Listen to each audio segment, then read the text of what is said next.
नबी पाक ने फरमाया एक क़यामत की निशानी है, इल्म उठा लिया जाएगा, जहालत आम हो जाएगी।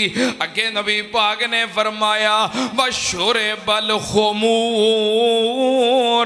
क़यामत के करीब शराबा आम पीतियां जाणगियां।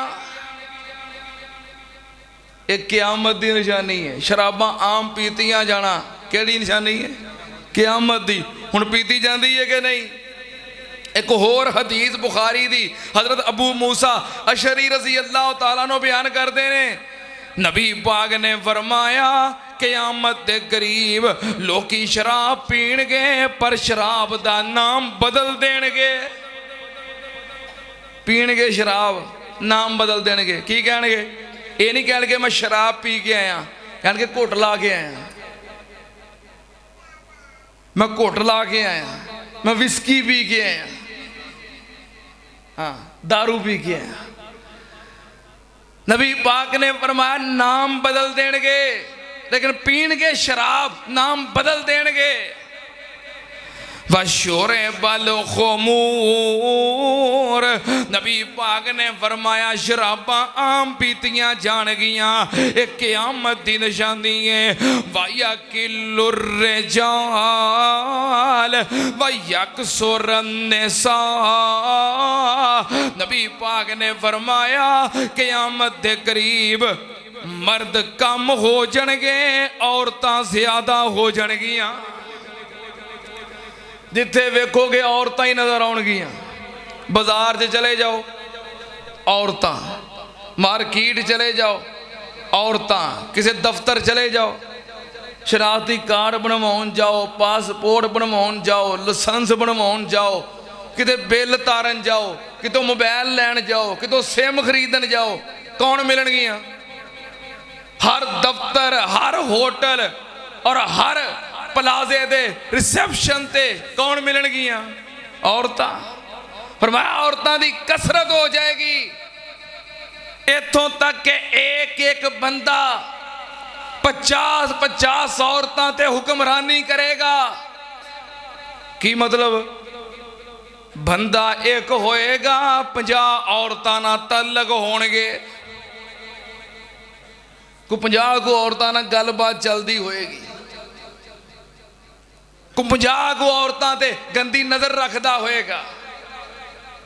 नबी पाक ने फरमाया मर्द कम हो जाणगे, औरतां ज्यादा हो जाणगियां, एक क़यामत की निशानी है। हाँ होर जिथे मर्जी वेखो ते मर्द रोकदे भी नहीं, रोकदे सिर्फ मसीते आउण तो ने, रोकदे सिर्फ मस्जिद च आउण तो रोकदे ने। एक दिन मैनूं एक बंदा कहंदा आफत जी मेरी बेगम ना बड़ा मैनू कहती है कि मैनू भी जुमा पढ़न लैके जाया कर।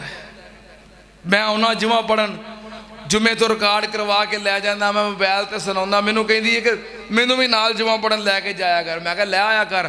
आंदा नहीं हुण मुनासब तरी ना, इत्थे बंदे हुंदे ने, जो आई दा बाहरों अंदर बंदे दाखिल होंदे ने, जो निकली दा है उदों भी बंदे निकलन दे, उधर इधरों औरतां इधरों बंदे, तो बस ना मैनू अच्छा नहीं लगता। मैं कहा जो नाल बिठा के शादी हाल लैके जाना है उत्थे बंदे नहीं होंदे, जो शॉपिंग कराउण वास्ते बाजार लैके जाना उत्थे बंदे नहीं होंदे। हाँ भाई मस्जिद चों आउण तो रोकणगे, और जिथे मर्जी तुरियां फिरन।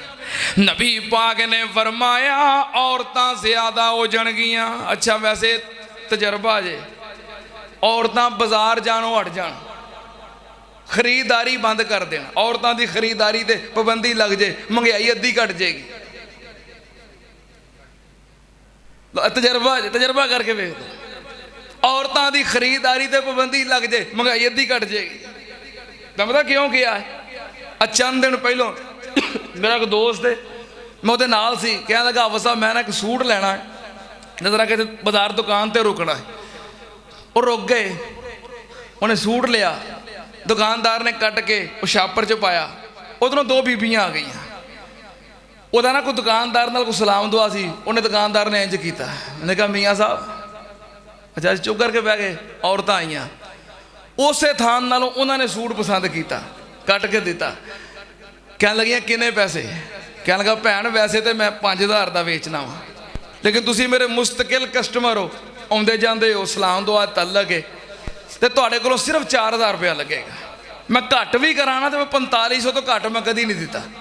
वैसे इसकी कीमत 5000 है, तुहाडे कोलों बड़े दीद नाल लिहाज नाल रियायत करके 4000 लगेगा। तो औरत पता ही कहन लगी, ना भाई असी तो 3000 ही देना है। असी फड़ के ना ना ना ना 3000 का नहीं होना, चल 3200 कर लै। बहरहाल गल मुकसर जुमा 3500 फड़ा के कह लगी वो बीबी के मैं इन्ने ही देने ने, इस तो वध मैं नहीं देने। असी हैरान हो गए वेख के।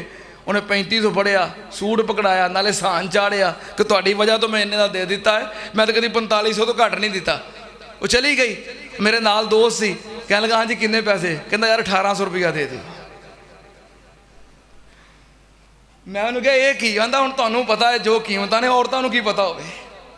वो 10 रुपए का कोका आउंदा है, असीं 500 रुपया मंगीदा, 400 धक्के नाल फड़ा जांदियां ने। 20 रुपया दी वालियां होंदियां ने आर्टिफिशियल, 500 मंगीदा है, वो शुरू ही 300 तो होंदियां ने, नहीं सी 300 ही देना है। हुण इन्हां नूं की पता रेट की ने। अगर औरतां दी खरीद, मैं उस दिन हिसाब लाया, मैं अगर इन्हां ते पाबंदी लग जाए, अल्लाह दी कसम अद्धी मंहगाई घट जाए। तो फिर आके पता ही कहनियां ने इन्ने दी चीज़ सी ते मैं अद्धो अध घट करवा के लियाई हाँ। घाटा किसे नहीं पाया, वो पहलों अद्धो अध वध मंगे सन। बहरहाल नबी पाक ने फरमाया क़यामत करीब आएगी ते मर्द ज्यादा हो मर्द कम हो जाणगे ते औरतां ज्यादा हो जाणगियां। सुनना ध्यान नाल, नबी पाक सल्लल्लाहु अलैहि वसल्लम ने क़यामत दियां निशानियां बयान कीतियां ने। जेड़ी हदीस दा मैं जिक्र कर रहा सी, नबी पाक सल्लल्लाहु अलैहि वसल्लम दे सामने बंदा बैठा है, क़यामत दे बारे पूछया, आपने फरमाया मैनू इल्म नहीं। कहन लगा क़यामत दियां निशानियां दे बारे दस दिओ। नबी पाक सल्लल्लाहु अलैहि वसल्लम ने फरमाया सुन क़यामत दियां निशानियां। आपने फरमाया हत्ता ताले दल अमतो रब्बतहा ज़ालिका मिन अशरातिहा वकाना वकानत रियातुल गनमे रुउ वकाना हुफातन औरातन रुऊसन नासे ज़ालिका मिन अशरातिहा वकानत रियातुल गनमे यततावलूना फिल बुनियान ज़ालिका मिन अशरातिहा। नबी पाक सल्लल्लाहु अलैहि वसल्लम ने फरमाया मैं क़यामत दियां निशानियां तेनों बयान कर देना। आपने क़यामत दियां निशानियां बयान कीतियां। अच्छा हुण कई कहणगे जे नबी पाक आलिमुल गैब नहीं ते निशानियां बयान कीतियां ने कि नहीं? ये भी तो बाद में ही होनियां सन ना, ये बयान कीतियां ने कि नहीं? जे आलिमुल गैब नहीं निशानियां किवें बयान कीतियां ने? नबी पाक सल्लल्लाहु अलैहि वसल्लम आलिमुल गैब नहीं, निशानियां किवें बयान कीतियां ने? दसां किवें बयान कीतियां ने? दसां किवें बयान कीतियां ने? आवाज आउंदी है वन नजमे इज़ा हवा माज़ल्ला साहिबुकुम वमा गवा वमा यंतिकु अनिल हवा इन हुवा इल्ला वह्युन यूहा।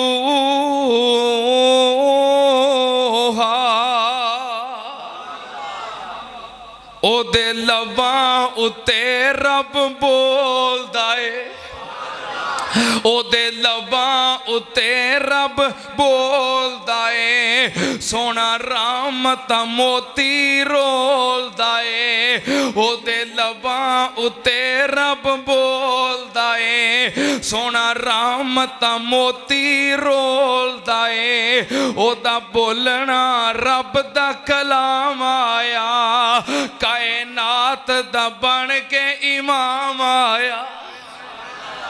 नबी पाक ने जो बयान किया है वही नाल बयान किया है।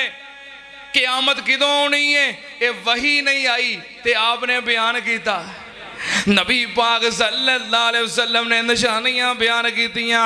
आपने फरमाया अंतले दल अमतो रब्बतहा, क़यामत दे करीब लौंडियां अपने मालकां नूं जन्म देणगियां,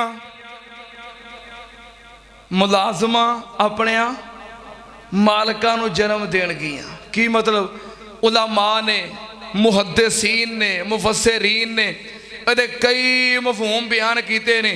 सादा जिहा मफहूम ये वे कि जम्मण वालियां मावां उन्हां दी हसीयत मुलाजमा वाली हो जाएगी, नुकरानियां वाली हो जाएगी, तो जिहड़ी औलाद जम्मी है वो आका बन के तो हुक्म चलाएगी। आम एक मफहूम है वे, मुहद्दिसीन ने कई बयान किए ने।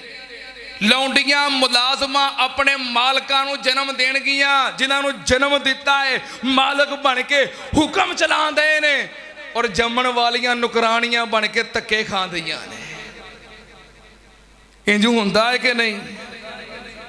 वालदैन नूं गालियां देंदियां औलादां वेखियां जे कि नहीं? धक्के देंदियां वेखियां जे कि नहीं? वालां तो फड़ के खिचदियां वेखियां जे कि नहीं? बूढ़े बुजुर्ग बाप दे चेहरे ते एक नौजवान बेटा जुत्ती नाल मार रहा है, वीडियो मौजूद है। मां नूं वालां तो फड़ के औलाद घसीट रही है, वीडियो मौजूद है। नबी पाक ने फरमाया क़यामत दे करीब औलादां नाफरमान हो जाणगियां, मालकां दी तरह आका बन के जम्मण वाले वालिदैन ते हुक्म चलाउणगियां। वालदैन नूं गालियां देणगे, मंदा बोलणगे, धक्के देणगे, बुरा आखणगे, बोझ समझणगे, कहणगे साडे ते मुसीबत बन गई है। हालांकि रब दा हुक्म की है, वक़ज़ा रब्बुका अल्ला ताबुदू इल्ला इय्याहु व बिल वालिदैनि इहसाना इम्मा यबलुगन्ना इंदकल किबरा अहदुहुमा औ किलाहुमा फला तकुल लहुमा उफ़्फ़िन वला तनहरहुमा वकुल लहुमा कौलन करीमा।